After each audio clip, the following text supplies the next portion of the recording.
Oh,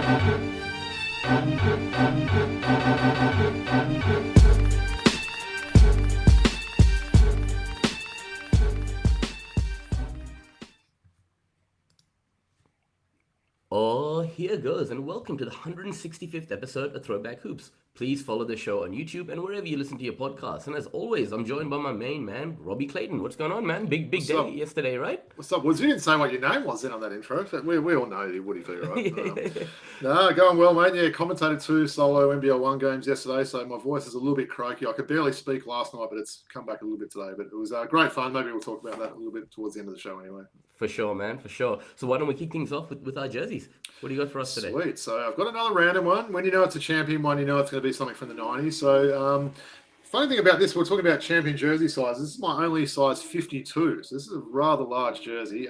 Someone I think you'd like and someone you may not know I've got this jersey, but I'll show you what I'm rocking.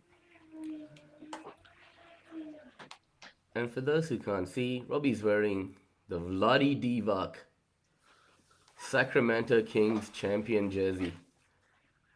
Like that, right? Love that, man. Did you know I had that? No, I didn't actually. I'm just going to shut my window too because my neighbours decided to use the leaf blower. So I thought I'd talk a little bit about this guy and maybe someone that, you know, I mentioned to a friend of mine last week about Vlade Divac. Didn't know who he was. So maybe this is about educating, you know, some of those guys that weren't around in the 90s like we were Wood. So this is a Vlade Divac's purple champion Sacramento Kings jersey. Really rare jersey, this one. I've got to say, try and find this one on eBay and you pretty much will strike out there. So a little bit on Divac. He played 16 seasons in the NBA after getting drafted out of Europe by the Lakers at pick 26 in the 1989 NBA draft. He actually ended up having a much better career than the first 2 picks in that draft. Do you recall who they were? 1989. Okay, yeah.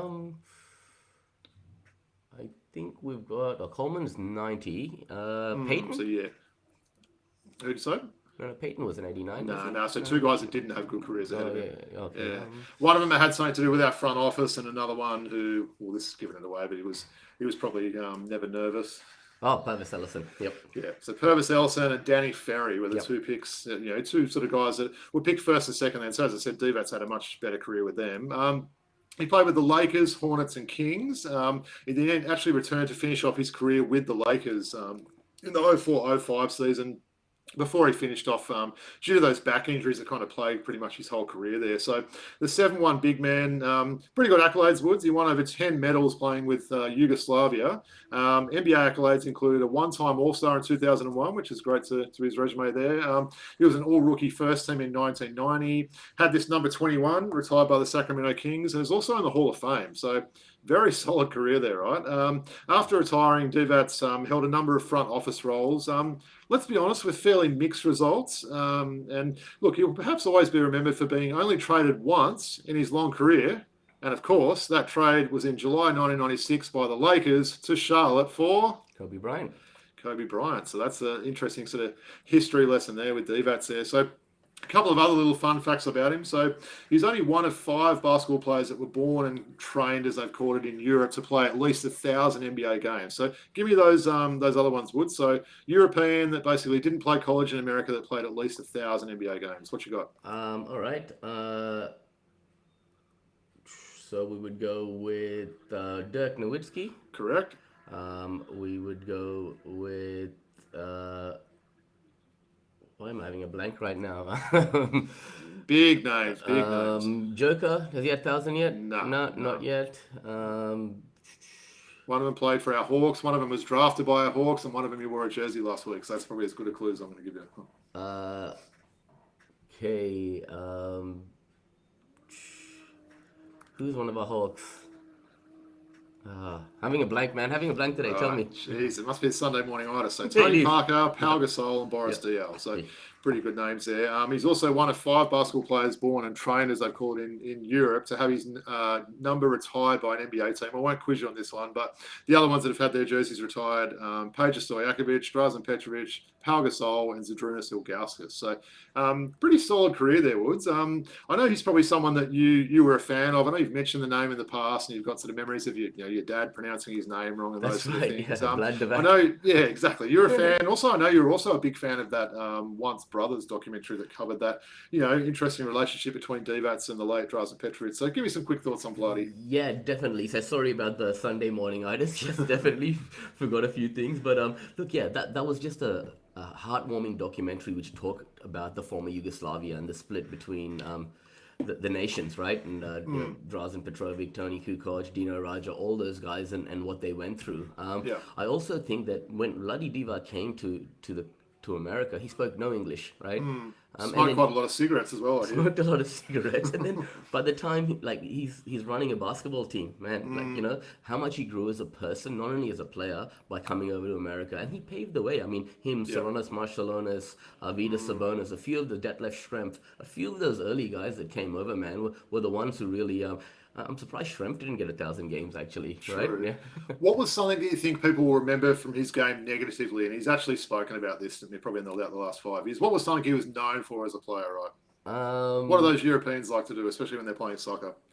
I don't know. Flop.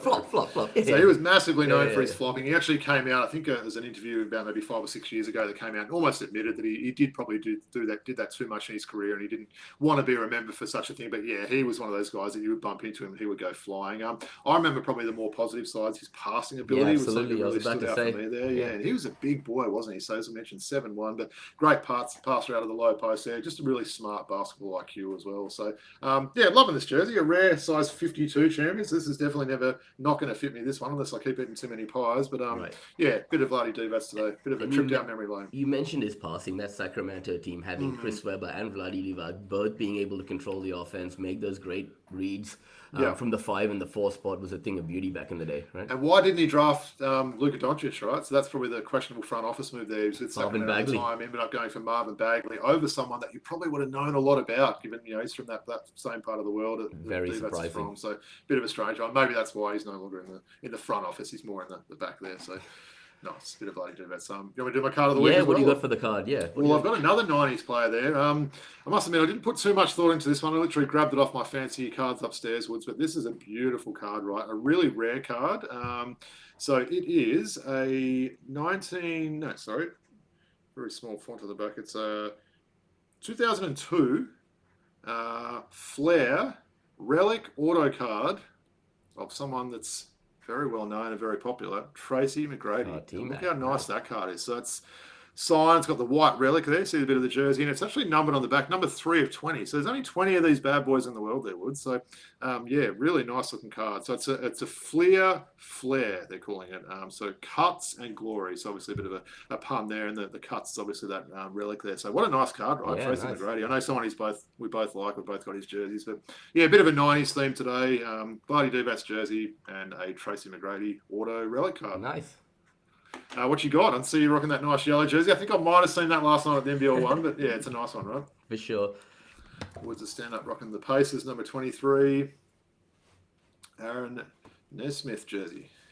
Now that's a nice random one, Woods. I don't think there's a lot of them going around. Did you get any comments about that one last night or anything? Or not? No, I didn't actually. People were too focused on the Hills game, right? Yeah. Yep. And look, we're going to talk about Aaron Nesmith just embarking on a new series. So we're going to talk about all the NBA series. But look, Aaron Nesmith is someone who went to Vanderbilt that I've always had a lot of time for. He's a wing. He can play the 2 or the 3. He's age 25. He was born in Charleston, South Carolina. He spent 3 years at Vanderbilt, as I said, before becoming the 14th overall pick of the Boston Celtics in 2020, right? He never really found a home at the Boston Celtics, struggled for playing time, but he's really found a home in Indiana over the last 3 years, Robbie. And look, in a league where you're looking for those wing-type players who can hit the 3 and defend effectively, he fits that prototype beautifully. Now, let me give you an interesting stat about his season this year.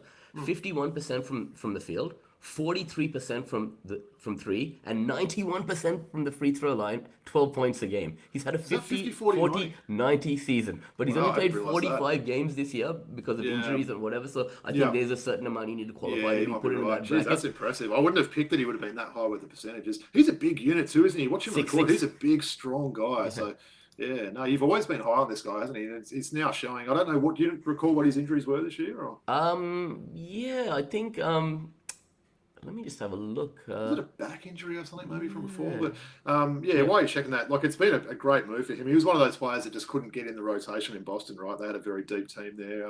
Found his way over to Indiana. And obviously, they've got Nesmith and Nemhart. They're kind of almost a little bit confusing, the two names sometimes. I remember it took me a while to work out which one, even though they're completely different body shapes and players there. But he's someone that I think is going to play a big part in the second round as well. Absolutely. And look, if you can shoot the three at 40% 2 years in a row, which he's done, that's an extremely good achievement in this league, right? And you're going to have a job for a long time if you can bring those intangibles. So, as you said, I've been a real big fan of him, and I'm looking forward to seeing what kind of success he can have in the second round, right? Absolutely. Yeah.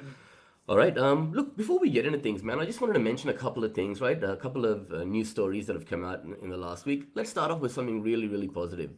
We said Dyson Daniels was a bit unlucky not to get that Defensive Player of the Year award, and we were hoping that he'd win the Most Improved Player award, which he did. So, give me your thoughts. Pretty happy to see Dyson get that, right? I'm pumped. I've been talking about this. I was putting polls on our little Facebook, messenger group and stuff like that. I was refreshing my phone right around that time when I knew that award was going to be named. I was almost quite nervous. It sounds a bit lame, I guess, but I just really wanted him to win that award. I thought he was unlucky with the DPOY, but yeah, Most Improved award. Thoroughly deserved, I've got to say. He improved all the numbers. It's not just the defense he did. He was averaging close to 15 a game. He's a much improved three-point shooter. Good rebound and assist numbers as well. So he actually made a comment I saw after he got it. They showed that thing with his family, with him getting it, which is pretty nice. But he said he wants to win another Most Improved award in his career. So I love hearing that, right? So he's got that determination to, maybe next year he averages 19 points, increases his rebounds and, assists by a couple. I don't know if he can continue his steals streak, right? Like, I don't know how you average 3 steals a game. That's crazy. But, yeah, thoroughly deserved. And great to see one of our Hawks get an award, right? Yeah, absolutely. I'm just going to read a quick quote from him, right? Atlanta has given me the opportunity to really thrive this year. The city has been great. The team is great. Obviously, this year, being a contract year, I'm able to re-sign. So hopefully I'll do that and be put here in Atlanta for the next however many years. I really like the city. I want to be here and I want to play for them. So that's something I thought I'd point out to you about his happiness and he's enjoying playing basketball there, and the city's been great to him. So really heartwarming to hear those words. No, it's great to hear. And another bit of trivia, Woods, because I know I'm throwing something up. He's the second Hawk to win that Most Improved award. Do you remember who the first was? Late 90s. Was famous to going to Indiana College. Didn't have the most amazing career in the NBA, but obviously had that good enough career that he got an MIP. Ooh. Today's not my day, man. I'm just Alan Henderson. Alan Henderson. He was the other Hawk to win that MIP award. So yeah, long time in between that. So we're talking 20, 25 years since that last player won it. But yeah, bring on next season. I'd love to see what he's going to bring for us there. Good. And from some positive news, a little bit of sad news. I wouldn't say sad news, but I just wanted to say that Gregg Popovich has officially retired as the San Antonio Spurs head coach, ending a 29-year run that saw him lead the team to 5 NBA championships. He's moving, he's transitioning into a role which will be the head of basketball operations, and Mitch Johnson is going to continue as the head coach. He said that the everyday grind of being a head coach after just going through a stroke, all that travel would be something his body at this age couldn't, keep up with. So he's doing a little bit of a Pat Riley, moving from the bench to the front office. I can't remember a time we talked about last week, right? The Spurs and Tony Parker and some of the happiest times watching basketball. I mean, in the early 90s, we had a little bit of Larry Brown and then maybe a little bit of Bob Hill. But as far as I can remember, Popovich has been on the sidelines there for the Spurs. So just a quick word about his legacy and what he's. This might sound strange, but this is actually good news for me, right?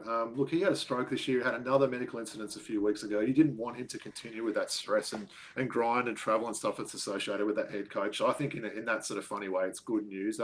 Absolutely legendary coach. It's sort of fitting when you look how many guys that were coaches under Pop that are now head coaches in the NBA. And look, if we read those out now, we'd be here all day, sort of thing.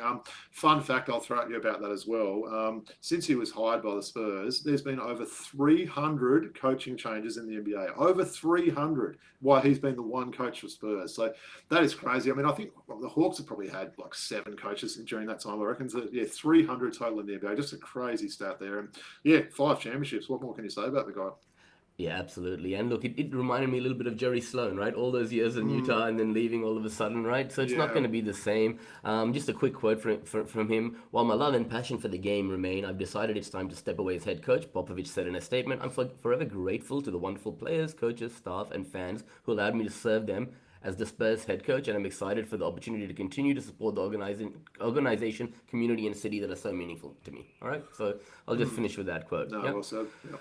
All right, man, exciting week with almost all the playoff series have been locked up now. So I just thought let's go through them one by one, and I want to get your thoughts on the series, and then maybe give us some predictions on the second round, right? We So should I say mean, as well, Woods, we held off recording this one this morning to watch that game 7 today, Sunday the 4th of May. What an absolute garbage game. So we'll get to that one soon. But yeah, that was a disappointment. well, let's start there then, man. Uh, So the Clippers took the Nuggets to a game seven, and they lost by 19 points today. The Nuggets win 4-3 and advance to the next round. Yeah, I wanted the Clippers to win this one. I got to say, So did I I. was hoping. I thought they were a big chance when I woke up this morning. I certainly wasn't expecting this game. They came out a bit flat. Denver just went crazy in the third quarter. I think they went on a 24-4 run at one stage there. Certainly contained a lot of those guys. Norm Powell had a pretty quiet series. Harden passed well today, but wasn't able to get going offensively. And for Denver, full credit to them. Look, we have questioned their bench. We did a part on that on the show last week, but they've got a pretty good starting five, I've got to say. And then you've got guys like one of the former MVP and Russell Westbrook who can come on. He was huge today. That Massive. energy he brought was amazing. What about when he missed that free throw? Just skied in, got the rebound and put it in. That was awesome. Yeah. I think one guy I want to just focus on quickly is Christian Brown. He's really good, right? Yeah, I was man. watching that guy closely in that series. He's taken another level now. I mean, he was a championship winner as a rookie, wasn't he, in that Denver team there? Didn't, contribute a whole lot there, but he's a legit player. He's a potential future all-star. Yeah, I if he keeps agree. playing the way he's playing. Yeah. So maybe, they don't have the bench that other teams have got, but geez, they've got a former MVP, someone that could be an MVP in a week. That's amazing. Aaron Gordon stepping it up. Porter Jr. was, playing through injury and hitting shots. So, yeah, as much as I wanted Clippers to win, full credit to Denver for winning that one. And that was a pretty fun series. It was a great series, right? Let's talk about the Clippers a little bit, right? They're in a period now where they've got an old James Harden's going to be a year older. Kawhi Leonard obviously looked really good this year when he was healthy, but you never know. What is the future for them? I mean, is that window sort of closed, or do they have another year where they can make a deeper playoff run? Because it's Look, it is definitely a veteran-laden team, isn't it? I mean, even you're talking to the bench, and you've got guys like Bogey and Patty Mills and Ben Simmons and Nicholas Batum. That is a really old team, like you said. I think maybe there's another year. Maybe that window's open another year. I think there were some really good signs with Kawhi and how he played through the playoffs. He was really good. Easily their best player in that first round series. Harden had a great season. I'm not going to go too hard on him for a couple of ordinary games in this series. He did have a really good season. And then you've got the emerging players that have been around for quite a while. Guys like Big Zoo and Norman Powell. So I think there's some talent there. They really do lack that young player. Like if you're looking at that team in 5 years, like is there anyone that you think will still be on the team in 5 years? It's hard to say, right? Probably not. very unlikely, man. Even Derek Jones Jr. is not exactly young. So yeah, they're a very veteran team. I think there's probably another year window though, personally. Yep, I'm with you. And Ty Lue's done a great job with that team, right? They'll feel a little bit aggrieved about losing in 7 games. So let's look forward to the series between the Denver Nuggets and the OKC Thunder, right? Now, I said to you that I thought the Clippers, in terms of that matchup, would be one that would give OKC a bit more of a challenge than, say, Denver, right? What are your thoughts? Well, it feels like OKC haven't played for about a month now, which is just crazy after that series they had against Memphis there. So, yeah, look, I'm probably going to pick OKC in 5. I think for this one, maybe that's a little bit of disrespect to Denver, but I just think they're fresher. They're a much deeper team. They've got some of those big guys, especially with Hartenstein coming over now, that they can put on guys like the Joker. I love the defensive wing players they have as well. So they're going to make life tough for Jamal Murray in that series, right? They've got Dort, Caruso, Joe, Wiggins, Wallace, all these guys I can sort of throw on him sort of thing. So I think, Jamal Murray's probably in for a tough series there. So, yeah, I like OKC in this one. Hopefully there's not too much rust for them after not playing for so long. But I think, they're very well coached by, Dagnall there. I'm sure he's got them prepared. And they're probably raring to go in this series. Yeah, I'm going to agree with you there and say OKC in 5, right? I wouldn't be surprised if Denver maybe pushed it to 6, but I think OKC in 5's a pretty good prediction there, right? Yeah. And what's next in terms of, I mean, Denver, okay, they've got this series, so it's probably a little bit too early to speak too much about them. But obviously, we've talked about their bench, and if they want to stay competitive, obviously, retooling and getting a few more pieces around those guys is going to be essential next year. But I think we can touch on that after they're eliminated. We'll give them some chance. Who knows? Maybe they surprise us. But yeah, they probably just need to strengthen that bench. But look, they've got a lot of talented parts on that roster, and they'll be good for a while. Yeah. All right, now let's move on. We'll stay in the Western Conference and let's move on to the Rockets versus Warriors. And the series has been completely turned on its head. I said to you on the previous show, let's get more of Adams and Sengun, right, playing together. Yeah. And that's exactly what's happened. And that's been the catalyst for a change in this series, right? So, big game 7 tomorrow between the Rockets and the Warriors. A lot of momentum's going the Rockets' way. It was 3-1, right? Now it's 3-all. And the Rockets got game 7 on their home floor. How do you see this one shaping up? Yeah, so look, by the time this episode comes up, I'll probably get this up tomorrow morning. So just prior to that big game 7. So it's going to be a tough one to watch. Obviously, working Monday tomorrow and a huge game there. Look, it feels like Golden State have just, we knew they had 3 chances to get 1 win. I think they're going to be really tight coming into this game. Some of the substitution patterns from Kerr continue to be a little bit strange here. I like some of the pieces that Houston's got, right? They've just got a lot of, big, strong defenders and tough guys, right? You're talking guys like Dylan Brooks and, Tari Eason, what you said about your boy Steven Adams. He's been amazing in this series. Just love his attitude as well. You saw that press conference yesterday. Yeah, I did. He was like shocking. They were even talking to him and, hey, bro, I'm just doing what the coach tells me. And then the Aussie guy walked in. Did you see that? I didn't see that. An Aussie guy walked in and asked him, hey, mate, you're Aussie, right? Nice. No, he's a champion, isn't he? And, look, Jalen Green hasn't been amazing in this series, but he's the sort of player that, he could step up and get a 30-piece in this game there. He's been a little bit better these last 2 games. A little bit better, right? Yeah. Look, they've done a pretty good job on Curry. Curry's still getting his there, but they're making life difficult. He's always got someone on him. I think the man you want to talk about, Şengün's been amazing, and, what a player he is, but Fred VanVleet, oh, my goodness. And he's just dominated this series, right? This is that championship pedigree, right? That he's brought. Like, he's had an up and down season. A lot of critics, right? But when the bright lights were on, these last 2 games, when the team needed him to step up, he's done that, right? Well, he barely averaged 10 points in the regular season at under 40%. So definitely they would have expected more from that position and for the money they're paying him. But he's really stepped it up when it counts. Maybe he's one of these Jamal Murray type players that, steps up when the games get, the lights get brighter, the games get bigger there. But he's been huge. I expect him to continue that in that game. I'm going to pick Houston. I did think after Golden State, got the early road victory there that they were going to win the series. But I think Houston's got all the momentum now, and I like what they're doing. So I think Houston's going to get up. Yeah, I'm with you. And was it Houston that came back to beat the Clippers when Doc Rivers was the coach? They were 3-1 and 3-1 down as well. That was Josh Smith hitting all those threes, right? Yeah. Man, so it doesn't happen many times, man, right? It's a big comeback, isn't it? Yeah, so I'm looking forward to it. Look, Golden State's got a lot of champion players. One prediction, if they lose and things get a bit, hard in that game, Draymond Green will get ejected because he's been walking that fine line the whole series there. And I think he's had 2 flagrants and a tech foul, so I wouldn't be surprised if something happens there. But who would be that key for Golden State? Let's take Curry aside. Who do you think Jimmy maybe Butler steps up? Jimmy Butler has to be him, man. Put the team on his back. You can remember that when you said Boston are going to win 4-3 when they were down 3-0, right? And they did. They won those 3 games in a game 7. Jimmy put the team on his back, right? So I think we could see that. I wouldn't be surprised if the Warriors win, but I'm with you. I'm going to tip the Rockets, right? Yeah. Momentum. I hope it's a good game. I hope it's better than that game 7 we saw today, because game 7s, look, they're so exciting to get. We've had a pretty, I'm not going to say ordinary first round, but there's been a few series that haven't been great, and it seemed like they finished weeks ago. But we just want a good game 7 in this one, and then we can focus for that second round. Yeah, definitely. And look, regardless of who wins, it's going to be a really good series versus the Timberwolves, right? So before I just jump to that, quickly, the Lakers were eliminated this year. I think it was last episode, it was 3-1, and they were on the brink, right? And I said, look, they might have a chance to come back. Yeah. Obviously, that didn't happen.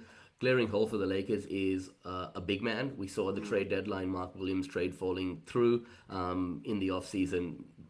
There's nothing more important. Top of their priority list is to get a serviceable big man, right? That's it. I mean, look, they've got a couple of serviceable big men on the bench that didn't even get on in that last game. So, some interesting sub patterns by JJ Redick. I know he's probably not happy to answer those questions. He's been a bit testy about that. But for them not to put on Jackson Hayes or even Alex Len, who, can stretch the floor a little bit there, just to give them at least some sort of minutes there. What Rudy Gobert did against them in that closeout victory there was alarming, basically. I think Gobert had scored 10 points in the first 4 games, maybe. And then he has a career game. What was it, 24 and 23 or something like that. Like, 20-20 game, and just was the best player on the court there. So that's absolutely what the Lakers need to do. I don't know what sort of pieces they've got. LeBron will do the normal. Won't come back, and then he will come back. But they just need to get it big. There's no doubt about it. I mean, can they try and get Mark Williams again? I don't know what the rulings is for that. Or maybe he might not want to go there. That ship might have been sailed, right? Yeah. And I think the guy like Alex Len, I forgot he was even on the team, man. Why did they even get him? He's 100%. Just a big body. We mentioned Clint Capella as a destination for him before the trade deadline. Maybe could they go after someone like him? Could Clint Capella help the Lakers? Yeah, of course he could. Yeah, of course he could. But it depends what Clint Capella they're getting, right? Well, he's a good, lob threat as well. They're saying they want someone that Luka can throw those lobs for, sort of thing. What about a quick thought on Luka there, Woods? Had a chat with my daughter this morning, and I said, look, this might be controversial. I think Luka's a bit overrated. And before people sort of, what's he going on about, sort of thing, the game's played at two ends last time I looked, Woods. His defense, it's a disgrace. Let's be honest. It's disgraceful, his defense. He was embarrassing on defense than that series there. I'm pretty shocked that he didn't put up bigger numbers in that series there. He did get a little bit injured late in the last game, but mate, the game's played at both ends there. You've got to play better defense than that. He's a big guy. He's not exactly slow there. I wonder with him whether it's just like, effort rather than like not being a good defender there, but it's alarming, right? I think with all his complaining that he does and then the lack of defense, it's kind of ruining his legacy a little bit now. Like, people probably still put him in the top five, and I agree with that. He's probably a top five player, but if you could start a team next year, Woods, and you could have Luka or Giannis, I don't know about you. Giannis would be a clear choice for me because he just plays at both ends. Yeah, he definitely does. He definitely does. And I agree with you, but I think Luka's gone through a bit of a hard time over the last few months, right? He's going to have a training camp next year, and let's just reserve judgment on him after another year with the Lakers. But I see throughout the series, people were just blowing past him, right? Yeah. And it's a commitment thing, because I've seen him on the Mavericks when he cares, right? To actually be a above average or serviceable defender, right? It's effort, isn't it? Yeah, and he's got a, I don't know what it is. Maybe he's playing too many minutes. Maybe they need to reduce his minutes, and his defense intensity might go up there. But that's the thing. Look, it's hard to nitpick with a player with his greatness there, and he's obviously achieved a lot in his short career. But yeah, that's the one thing that's stopping from being a truly great player in my mind. For sure. And look, let me just wait till later, and we can talk about the series a little bit more, because we don't know who the Minnesota Timberwolves will be playing against, right? But let's just say Warriors, Rockets versus Timberwolves. Who would you have there? I'm picking Minnesota regardless against both those teams there. I really like what this Minnesota team's doing at the moment. I think Ant's going to continue to go up a level. He was pretty bad in that closeout game, but he had a great series before that. And just got some of these, veteran players, your Goberts, your Mike Conleys.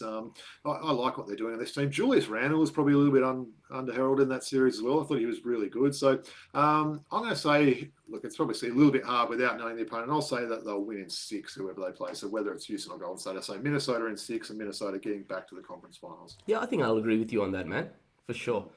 Look, you were just speaking about Giannis. Let's move there. I know we talked about the Bucks and they were on the brink of elimination. They've now been eliminated, right? We've got plenty of time to talk about the future of the Bucks, as I said, in the offseason. But I want to turn your attention to an incident which occurred at the end of the Pacers-Bucks game, right? Pacers eliminated the Bucks, and John Halliburton, father of Tyrese Halliburton, ran onto the court with a towel of his son, waving it in Giannis's face, swearing at him, carrying on. And Giannis at a press conference afterwards spoke about humility and how he wasn't raised that way, and his father would never do such a thing. What did you say about that whole situation? Even his son came out. Tyrese Halliburton even came out calling out his dad on this, right? Yeah, it was disgraceful, Woods, honestly. We've had things with the Malice in the Palace with fans that are getting on the court and stuff like that. That was just rubbish seeing someone do that. I mean, what would have happened if Giannis had clocked that guy, right? Giannis, as big as he is, he would have knocked that little Halliburton guy into next week there. Look, apparently he's supposed to be a decent guy, this John Halliburton. He does travel around. I think he's gone to all those Olympic tournaments and World Championships watching his son play. But that was just not on there. I don't know what he was even thinking, whether there was some incident that happened between Tyrese and Giannis in the series that I'm not aware of. But that was really poor form. It kind of spoilt for both teams, I think, at the end of the game. It took a little bit of the shine away from his son getting that amazing game winner where he just drove for the basket and scored. But I think Giannis handled himself really well. He was pretty good in that press conference. He said some good stuff there. But yeah, that was really poor form. I know you've got a question in true or false about it later, but didn't like seeing that at all. It's just an idiot move, basically, by this Halliburton guy. It's a wider issue than this one incident, and as I said, we'll tackle that in true or false. Okay, so the Pacers, plucky team, man, play with a lot of heart, right? That series is almost gone, under the radar. We got the Pacers starting the Cavs tomorrow morning as well, right? Yeah. No one's talking about that, are they? No one's talking about that, right? But the Pacers, I mean, they're going to challenge the Cavs in some games. I can't see them competing and taking that series past 5 or 6 games. You? Yeah, the Cavs are looking pretty good on defense, and I think they've got some key pieces that match up well with Indiana. Yeah, I think Indiana, I'd love to say it goes to 6. I'm probably maybe more expecting it to go to 5 with the Cavs winning. Yep. But Halliburton, though, like he's maybe that X factor there. We know Darius Garland's been, injured throughout that series against Miami that they didn't even turn up for. So whether they're maybe just taking precautionary measures with him and he's fine, they've had a bit of a break now. But Halliburton could be the key player in that series there. But I can see those big defenders for Cleveland really shutting down, the likes of Miles Turner and maybe even Pascal Siakam as well. So yeah, Cleveland's ready for this series, I think, and credit to Indiana though; they've done well this season. They knocked off the Bucks, and I don't think they'll go down with that at 5. No, I agree with you. I agree with you. That's going to be a fun series to watch, regardless, right? Yeah. The quality of play will be good. The style that those teams play will be fun to watch, right? So let's move on then to the final series. The Pistons losing in 6 games, right? They should be very happy about this season, Robbie. I just wanted you to give me your quick reflections on the Pistons and their season, and then we can just quickly touch on the Knicks versus the Celtics as well, right? Yeah. I mean, we sort of spoke about that. What an achievement for Detroit to make the finals after all this time. I'm not sure if it was they're happy to be there. They certainly played hard.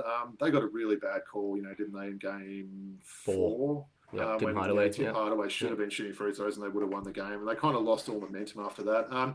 Look, Jalen Brunson was just massive in that game, and he basically put him to the sword, sort of thing. I think we've commented offline. We're not massively, enjoying his flopping at the moment. Jalen Brunson, but he's a clutch player in the NBA, number one, for a reason, right? He was huge.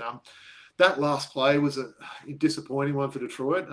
When I watched that live, I'm like, what is Cade Cunningham doing? You're the star on the team. You're the all-star. Take it on. But when you look at that replay, he had 3 guys around him then, passed to a wide-open Malik Beasley who'd hit 6 threes in the first half. And old Butterfingers Beasley Woods, what was he doing? Yeah, I know. He'd spent that before he even received the ball there. So disappointing. I'm not a massive fan of Beasley. He runs his mouth all game and tells people how good he was. So I kind of had a bit of a chuckle that he dropped that. But that could have been, a really interesting series going forward had he have got that one and they got the win. But yeah, credit to Detroit. They're a team that's going to be a force to be reckoned with, I think, for a few seasons. But yeah, bring on New York now. New York Boston, right? What a big series there too. Big market teams there. I like that. I think New York can match up pretty well with Boston in that series too.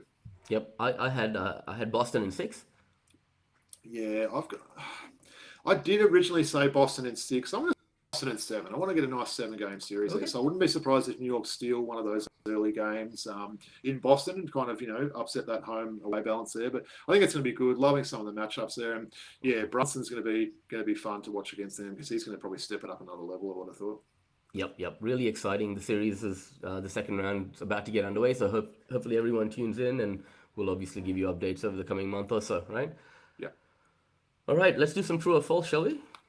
All right, this is one I've been looking forward to. All right, so let's start with this one, Robbie. The NBA should implement a rule whereby fans and family members should not be able to enter the playing area after the game. And look, before you answer this question, for a game 7 when the championship is won, that's fine, okay? I'm not talking about that, right? If they win the championship and the streamers are on, then fine, that's okay. Just in general, right? Like a series win or a game on a Tuesday night. If you'd asked me this question a week ago, Woods, I might have said false. But look, I was really disappointed by that whole look and the publicity it's got. So I'm going to say true. Like we said, what would have happened if one of those Bucks guys? What if Bobby Portis? What if that happened to Bobby Portis and he just went all crazy eyes and just put that Halliburton senior in hospital or something there? So I think you've got to protect the players. I mean, because the thing is, if you're defending yourself, if someone gets in your space and you do that, there would have been a suspension for a Bucks player there, and for any other player that would do something similar. So yeah, true. You can't have people going on the court like that. People aren't always going to know who these people are, right? You think it's just some crazy fan running towards you. You're going to defend yourself there. So if John Halliburton can get on the court, anyone can get on the court. Yeah. Right? Yeah. So yeah, it's got to be true, right? Yep, I agree. True. Okay. The NBA should impose so I've put the NBA should impose a ban of some sort on John Halliburton after his antics with Giannis at the end of the Pacers Bucks series. Now, it just came out that Halliburton's dad has been asked to stay away from Pacers games by the Pacers, right? Um, Far too much John Halliburton news just in general in the NBA this week. But Yep. yeah, I think he's done one of those things, jump before you push sort of thing. And he said that he's not going to attend any games for the near future. So imagine his disappointment if the Pacers were to get to the NBA Finals and he's not able to be there just from that dumb move in the first round there. But yeah, I think obviously it's probably a moot point now. It's not really a true or false, and he's given himself a spell on the sidelines. But had he have not done that, I would have said true. The NBA should have done some sort of punishment there. Yep, and just on with this team as well. The NBA used to have a strict dress code policy, right? You'd have to dress in a certain way. At least a college shirt. Coaches were dressing in a certain way. Now you got people rocking up to games in like Halloween outfits and wearing Kyle Kuzma shirts. Like these guys are role models, setting examples for the younger kids, right? Should there be some sort of streamline on what you can and can't wear to NBA games? I know. If I think of three things that you're strongly about, Woods, it's airline etiquette. It's NBL going back to 48 minutes, and it's a dress code in the NBA and NBL in general, right? So, yeah, it's interesting, isn't it? I mean, look, they're a lot younger sort of guys now. They've got their own sort of fashion. I mean, obviously, Kyle Kuzma, the stuff that he wears, and even guys like SGA are pretty funny. Westbrook are those sort of guys, but I don't know. Like, I know probably for you more, it's some of the coaches, right? You want the coaches to be suited up rather than wearing like track suits and trainers and stuff like that. So I think it's going to be hard, right? I don't think the players' union would ever agree to something like that. So I'll probably say false. But yeah, give me your thoughts. I know this is your I'll say false as well. It's hard to police in 2025, right? But I just enjoyed it back in the day when a player was out. You'd see him on the sideline in a nice suit, sitting with his teammates, right? And it was just a good look, for the NBA. And they kept that for years, They did. I always laugh at Jalen Johnson. He's on the sidelines in civilian clothes quite a lot because he's always injured. But he's rocking just like a matching tracksuit sort of thing. It's like, man, that's so different than back in the day. Yeah, right? exactly. So, yeah. And also, was it Larry Nance Jr. in those Hawks games? He was rocking soccer jerseys. Did you see that? So, yeah, wearing like sports jerseys, which is a bit of a strange look. Massive Premier League fan, Larry Nance Jr. Yes. So, okay, and the final one, staying on the theme of the NBA and rules and whatnot, right? They're thinking about changing this All-Star game to an international versus USA format, right? We've said this for a while. Is that going to make a difference? I don't know if it's going to make a difference, but I'll say true to doing it. I'd like to see him do it. Maybe it might be the defending your country more, that American flag that they go on so much about, and we might get a chance to have some of our Aussies in that international team as well. So I wouldn't mind seeing that. I think that'd be a fun game, maybe a little bit more pride on the line and like that. So look, if that doesn't work, then I don't know what they're going to do. But yeah, true, bring that on, make another change and see how that goes. True, I agree with you as well. The only thing is you'll have to have some of the American guys on the international team, right? Just to even up the numbers, unless you. Yeah, I mean, I guess it depends on how you look at guys like, Joel Embiid, maybe, or something like that. I think there's enough international talent. There probably is maybe a little bit top heavy. There are a lot of big guys on international guys. I'm not sure about sort of backcourt and stuff like that. But you could run out guys like Joker, Sabonis, Zubats, just off the top of my head, thinking of some of those big guys like that. They're going to be hard for the Americans to stop there. Awesome. Thanks, Robbie. Should we do some classic backs today? Yeah, let's do it. We haven't done for a while, right? Let's do it. All right. So I've got the Fair 91s, man. Yeah. Oh, nice. Last pack of these. I should have some hoops coming in the next week or two. Awesome. All right. And these are the Dominique ones. Yeah, so let's get another Dominique insert card in these. Okay, when we talk about the great centers of the late 80s and 90s, this guy often doesn't get mentioned enough, right? And I've talked to you about him a lot, right? Multiple-time All-Star. His career ended early due to injuries and then had a future in motorsports after that. Big Brad Doherty. Doherty. Yeah, you're right. He was one of those players that we talked about, Vlade Divac at the start. He was a great passer as well, really high basketball IQ player. So yeah, he's someone that was a bit of one of those what if type players, right? If his body had held up for him. Yeah. He was a big boy, wasn't he? Yeah. How many time All-Star was he? 2 or 3 time All-Star at least, I'd say. Yeah. He would have a couple. No. Okay, this guy was on those Portland teams in the early 90s. Bald head, Terry Porter. Yeah. Yeah, he was a handy player too, wasn't he? Could hit the three back in the day. Him and Drexler were always a good combo on NBA Jam as well, right? Yep. They were. Okay. 00 from the Sonics. Big man. His French name? Benoit Benjamin. Benoit Benjamin. Wow, he was a big boy. One of the longest necks I've ever seen in my entire life. 7 foot 250. Yeah, he was a beast, wasn't he? I wonder how he'd go in the modern sort of game now. Yeah, there wouldn't be a place for him, I don't think. All right, the greatest player of all time, league leaders in scoring. Dominique Wilkins. Oh, sorry, Michael Jordan. Michael Jordan. Ooh, that's a nice We've one. pulled It's a this bit card Chuck before. Person on him as well there. Yeah, we pulled this card Nice. before. Yeah. Nice card, yeah. Confidence, baby, confidence. Bit of Rolando Blackman. Orlando Ooh, he's rocking Blackman. one of those old Mavs jerseys that I really like. I don't have one of those jerseys in that same colour and style there, Woods. I'd love to get one of them. Yeah. Rolando Blackman jersey would be cool to That'd get. be a sick jersey to get, Yeah. man. He's a bit of a forgotten about player too. Former first round pick of ours, I think, and it would have been that same draft, 89 maybe, that we were talking about, where Purvis Ellison was one of the top 2 picks. Who's the 10th pick? I think it was the 10th pick from the Hawks maybe that year. That's not Doug Edwards, is it? No, double R. Oh, Ramil Robinson. Mealtime out of Michigan. Yeah, I think it Yeah, was nice 89, wasn't it? Yeah. Oh no, 1990. He was the Yeah. same as the Derek Coleman draft. He was in that big game against Andrew Gaze. Yeah. Seton Hall versus Michigan, right? Yeah, he was. Yeah. He has never ever left Salt Lake City. He's still there to this day. Number 41, the bespectacled Big Thurl Bailey. Earl Bailey. I think we've pulled his card before and we've said, have you ever heard the name Thurl before? Have you ever, No. it's an interesting name. Yeah. He was a decent player back in the day. My dad had some family friends that lived in Salt Lake City, and their kids went to school with Earl Bailey's kids back in the day. Wow. Nice. Okay. On the 91 All-Star game. What do you remember about this All-Star game, man? What's the most famous thing we can remember about this All-Star game? That's not the Magic Johnson game. That is was it? the Magic Johnson Oh, game. it was it? So It was Magic indeed, coming on man. hitting all those threes near the end. Okay, yeah, fair enough. Yeah, I mean, there's not a lot of All-Star games you can kind of pinpoint and have certain memories, but yeah, that was a big part for us. Watching those games back on Channel 10 back in the day where you get like 5 minutes of action and then 4 minutes of ads and Bill Woods, butchering a couple of names. But yeah, that's some memories back in the day. This guy will just lays around, have a bit of a nap, and have 50 on you. Oh, Sleepy Floyd. He's the all-time point scorer in a quarter still for Golden State. I think he had 29 in a game for Golden State when he played with them. Obviously, that's his Houston card there. But yeah, Eric Sleepy Floyd dropping 29 in a quarter back in the day. So Steph Curry, none of these guys have the record for Golden State. It's Sleepy Floyd. Isn't it Playoff game. Playoff game, yeah. Playoff Because it was 37 from... Yeah, when Clay went mental. That's Clay. No, this is the He had a playoff game 50-point game as well, Eric Floyd. Yeah, I didn't think he did. Yeah. Oh, man. I don't know if you've been watching Celtic City, right, recently? I actually haven't started it yet. Okay, so I've been talking to Matt McGrady about it a lot, and I talk about this guy, what could have been, how great he would have been in the annals of basketball history. It's almost something that doesn't get mentioned. Anyway, Is there any bias in your comments? Or? No. This guy's... Reggie Lewis. Yep.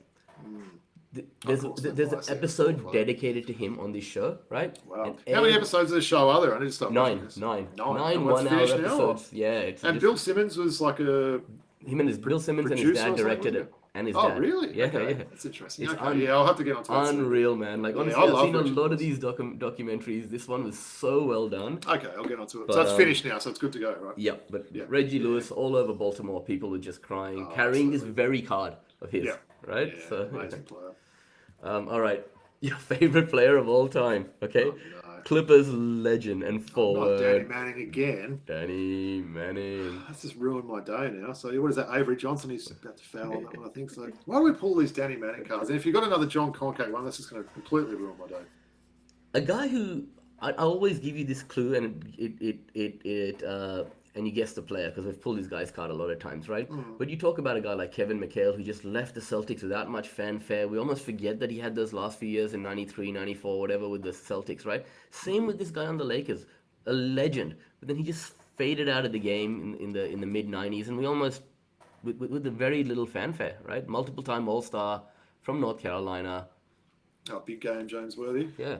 Almost Yeah, like definitely. Magic Johnson went through the AIDS and HIV and stuff and retired or quit the game, and James Worthy stayed around for a bit while Van Exel and stuff was still there. It was almost like a weird sort of transition there. He was a fun player, wasn't he, back in the day? One of Magic Johnson's best friends actually Magic wanted to play with this guy, right, at the Lakers, right? Big Isaiah forward. Lord Thomas? No. Oh, Mark Aguirre. Mark Aguirre. Yeah. Aguirre.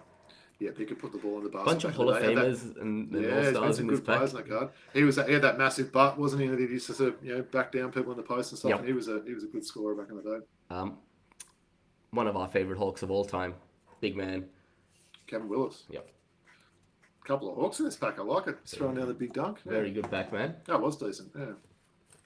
All right, man. Do you want to take the audience out with where we can be found, all of that? Yeah, sure. So yeah, please make sure you like, rate, and subscribe on YouTube or wherever you listen to your podcasts. We can be followed on X at Throwbacks Hoops or Instagram, throwback.hoops, email address, throwbackhoopspodcast@gmail.com. So look out for Woody. I'll give him a reminder as I always do, but he will post this lovely Vlade Divac jersey and maybe a bit of this Tracy McGrady card back in the day as well. Look, we talk about Patreon. If anyone wants to pledge a few dollars and, support the costs that happen with the producing of this weekly episode. Maybe I should say as well, Woods, just in terms of programming for us as well. Yep. So we've done this one a little bit early this week, recording on a Sunday. We've both got very busy working weeks next week. I've got crazy commentating, jobs. I've got like 6 games to commentate in the next 5 days. You're away for business. So Yep. we're going to sort of probably about a week and a half put out the next podcast, and we will have a guest on that one. So probably won't be normally the NBA recap. So we'll have this guest, but the week after we can sort of recap everything that's happened since this episode. Yeah, great. It'll be good to have a guest after a while. Any final thoughts? No, just, what a great night last night. Woods Hills Basketball Stadium. You came out with Jimmy. Shout out to Jimmy. And we saw Hills take on North. The women went down against a really star-studded North Bears women's team. But the men's game, what an absolute cracker. Hills ended up winning 77-76, so 1-point victory there. I know you really enjoyed seeing the game. And, looking forward to get back there Tuesday. There's a bit of a make-up game, so they're playing against Inner West. You mentioned our mate Matt McQuaid before. Shout out to Matty. He's going to be at the game. Mookie Skirelli might be at the game as well. And looking forward to catch up with those guys. And what a great night of NBL one. What a great product it is. We're both big advocates for it. But whatever state or part of Australia you live in, get out and support your local team there, and you'll be pleasantly surprised, I think. Absolutely. Great game day experience as well. And shout out to the Hills Hornets for just making it better year after year. I'm sure a lot of the other NBL 1 franchises across the country are putting on those same game day experiences. So if you've got a club close to you and you've got some time to spare on a Saturday or a Sunday, whenever the game is, go out and support your local club. For sure. All right.